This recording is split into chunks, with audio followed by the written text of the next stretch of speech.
When I walked across that graduation stage at 65 years old, wearing the same cap and gown as my two grandchildren who were graduating that very same day, the auditorium erupted in applause that lasted so long the dean had to pause the ceremony. But what nobody in that room knew, what I hadn't told even my own family until that morning, was that 47 years earlier I had dropped out of this exact same university, just 3 credits shy of my degree, because I believed I had failed at everything that mattered, and I was convinced that someone like me didn't deserve to finish.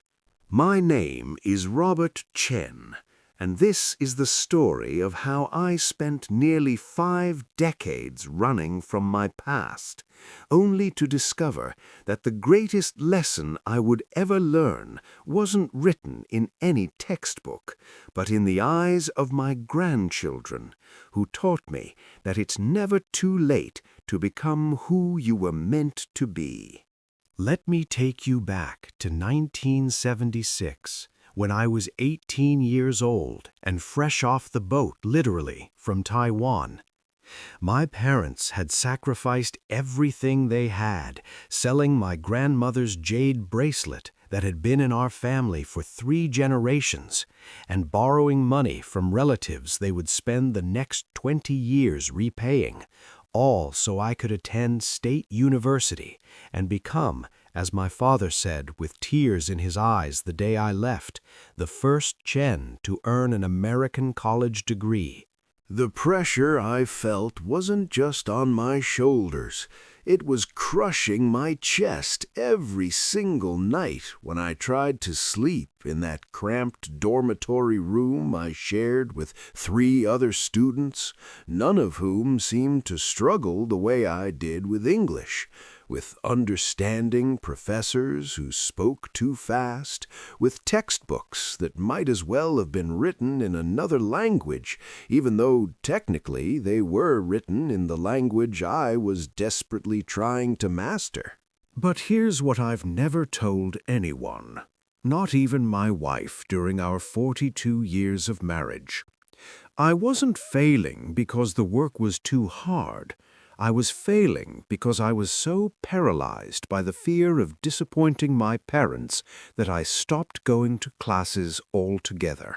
By my senior year, I was 22 years old, and while my classmates were planning graduation parties and job interviews, I was spending my days hiding in the library, pretending to study while actually reading novels and watching the clock until I could reasonably return to my apartment without my roommates asking why I wasn't in class. The irony is almost laughable now. I skipped classes because I was afraid of failing, which of course guaranteed that I would fail. The moment everything fell apart came on a Thursday in April, 3 weeks before finals, when I received a letter from the registrar's office. The letter, which I still have tucked away in a box in my attic, informed me that due to my absences and incomplete coursework, I was being placed on academic probation, and unless I could complete all my remaining assignments and pass my finals, I would not graduate. I sat in my room that night, holding that letter with shaking hands, and I made a decision that would haunt me for the next 43 years. I packed my bags, withdrew from school without telling my parents, and disappeared. What followed were decades of what I call the long forgetting. Years where I buried my shame so deep that I almost convinced myself it had never happened. I told my parents I had graduated, even ordered a fake diploma from a sketchy company I found in the back of a magazine. And when they asked why I wasn't at the ceremony, I invented an elaborate story about how I had already started working and couldn't take time off. The lies compounded like interest on a debt I could never repay. I got a job as a line cook at a Chinese restaurant in San Francisco, where the owner didn't care about my education status, only whether I could work the wok during dinner rush, which, it turned out, I could. I worked my way up to manager, then eventually opened my own small restaurant with money I borrowed from a community lending circle. Money that came with no questions about college degrees, only about character and commitment. I met my wife, Margaret, when she came in for lunch one Tuesday, and when she asked about my education, she was a teacher, so these things mattered to her, I told her the same lie I had told everyone else, and then I spent our entire courtship terrified that she would somehow discover the truth. We built a good life together. The restaurant succeeded beyond my expectations. We bought a small house in the Sunset District, and we had 2 beautiful children, David in 1985 and Sarah in 1988. I was a good father, or at least I tried to be, but there was always this shadow hanging over every parent-teacher conference, every discussion about college applications, every moment when I preached to my kids about the importance of education while knowing I was the biggest hypocrite in the room. David went to Berkeley and became a software engineer. Sarah went to UCLA and became a physical therapist. I was proud beyond words, but that pride was always mixed with this bitter taste of my own inadequacy. At their graduation ceremonies, I clapped and cheered, but inside I was thinking about that letter from the registrar's office, about that fake diploma hanging in our living room, about the lie that had become so much a part of my identity that I didn't know who I would be without it. The years passed. The restaurant eventually closed when the neighborhood changed and the rent tripled. I retired at 62, and Margaret and I were supposed to travel, enjoy our grandchildren, live the peaceful life we had earned. But I couldn't shake this feeling of incompleteness, this nagging sense that I had left something vital undone. Then came the day that changed everything. It was September 2018, and my granddaughter Emma, David's daughter, was starting her freshman year at State University. Yes, the same university I had attended and abandoned 4 decades earlier. When she asked me if I would drive her to campus to help her move into her dorm, I felt my stomach drop. But of course I said yes, because what kind of grandfather would I be if I let my own demons prevent me from supporting her? Walking across that campus after all those years was surreal. The buildings had been renovated, new structures had been built, the trees I remembered as saplings were now towering giants.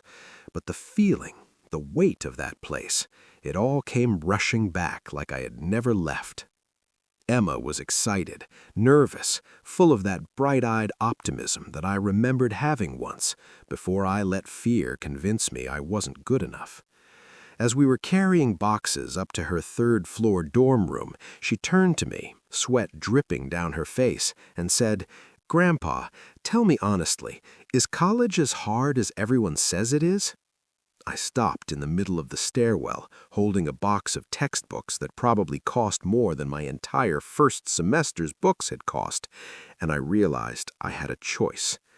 I could lie to her the way I had lied to everyone else for 43 years, or I could tell her the truth. So I told her, right there, sitting on those concrete steps with students streaming past us, I told my granddaughter everything. About dropping out, about the fake diploma, about the decades of shame and hiding. I told her because I couldn't bear the thought of her struggling in silence the way I had, couldn't stand the idea that she might think she had to be perfect to be worthy of love and support. When I finished, Emma was quiet for a long moment, and I braced myself for her disappointment, her judgment. But instead, she put her hand on mine and said something I will never forget. "Grandpa, you should finish. You should go back and actually graduate. I mean, you're literally here right now. How perfect would that be?" I laughed it off, of course. I told her I was too old, that it was too late, that I couldn't possibly go back to school at 63. But the seed had been planted, and once Emma planted an idea in someone's head, it was like trying to ignore a fire alarm. Impossible. 3 days later, I did something I never thought I would have the courage to do. I walked into the registrar's office at State University and asked if it was possible for someone who had attended in the 1970s to re-enroll and complete their degree. The young woman behind the counter, she couldn't have been older than 25, looked at me like I had asked her to solve quantum physics, but she made some calls, typed on her computer, and eventually told me that yes, technically it was possible, but I would need to meet with an academic advisor to determine what credits still counted and what I would need to retake. That meeting happened 2 weeks later, and it was one of the most humbling experiences of my life. The advisor, a kind woman named Dr. Martinez, who was probably young enough to be my daughter, pulled up my academic record from 1976, and we went through it line by line. Some of my credits were still good. Others were so outdated that the subjects barely existed anymore. She told me I would need to complete 18 credits to graduate, 6 classes, and that I could take them over 2 years if I wanted to attend part-time. I enrolled for the spring 2019 semester.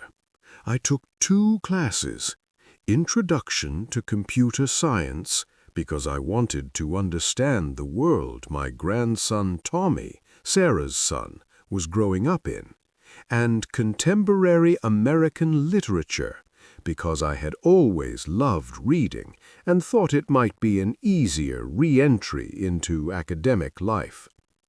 I was wrong about the easier part. That first day of class, sitting in a lecture hall surrounded by students young enough to be my grandchildren, I felt every single one of my 63 years. The professor talked about uploading assignments to Canvas and joining the class Slack channel, and I had no idea what any of that meant. In the computer science class, students were typing on their laptops at speeds that made my 2-finger hunt and peck method look like I was communicating in Morse code. But here's what I discovered. Being old in a college classroom isn't the disadvantage I thought it would be. Yes, I was slower with the technology, and yes, I had to ask more questions than my classmates. But I had something they didn't have. I had decades of life experience that gave me context, patience, and a genuine hunger to learn rather than just to get a grade. In my literature class, when we discussed a short story about immigration and cultural identity, I could talk about what it actually felt like to arrive in America speaking broken English, to navigate a world where you're constantly translating not just words, but entire ways of thinking. In computer science, when we learned about algorithms and problem solving, I could draw parallels to running a restaurant, to managing inventory and staffing and customer flow. The students started to see me not as a curiosity, but as a resource.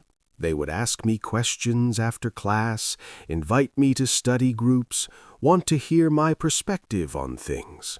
And slowly, semester by semester, I stopped feeling like an imposter and started feeling like I belonged.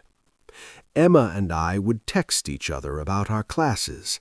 She would help me with my computer assignments. I would help her understand the historical context in her humanities courses. When Tommy enrolled at State the following year, it became a family affair. The three of us would meet for lunch between classes, comparing notes, complaining about difficult professors, celebrating good grades. By the fall of 2022, I was in my final semester. Emma was also in her final semester as a senior. Tommy was in his junior year. I was taking a class on business ethics and a capstone seminar in social sciences, both of which required major papers that I spent months researching and writing, typing them slowly on the laptop Emma had taught me to use, making sure every citation was perfect, every argument was sound.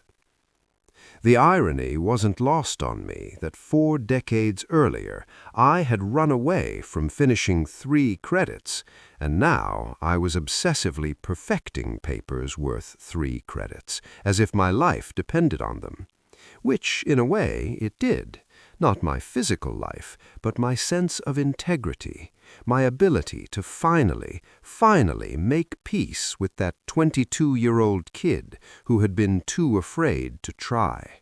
On May 13th, 2023, 3 generations of our family graduated from State University in the same ceremony.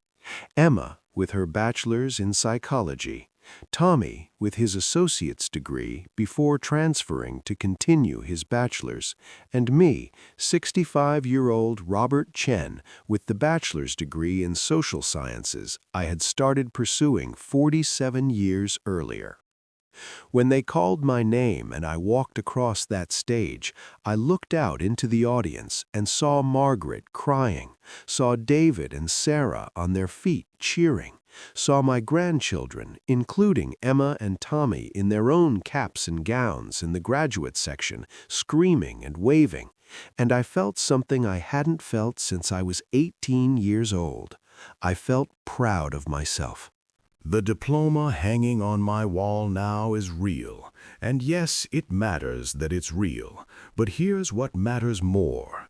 My grandchildren saw their grandfather admit he had failed, saw him decide to try again, saw him struggle and persist and ultimately succeed. They learned that failure isn't final, that shame doesn't have to be permanent, that it is never, ever too late to become who you were meant to be. I'm 65 years old, and I finally have my bachelor's degree. Some people ask me what I plan to do with it, as if education is only valuable if it leads to a career or money. But I know what I'm doing with it. I'm showing up to my life without lies, without shame, without the weight of that unfinished business pulling me down.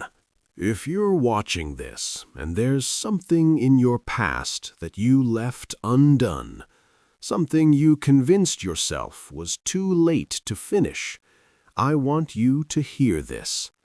It's not too late. It will never be too late. The only time it becomes impossible is when you stop trying. My name is Robert Chen, and at 65 years old, I finally graduated from college. And if I can do it, anyone can.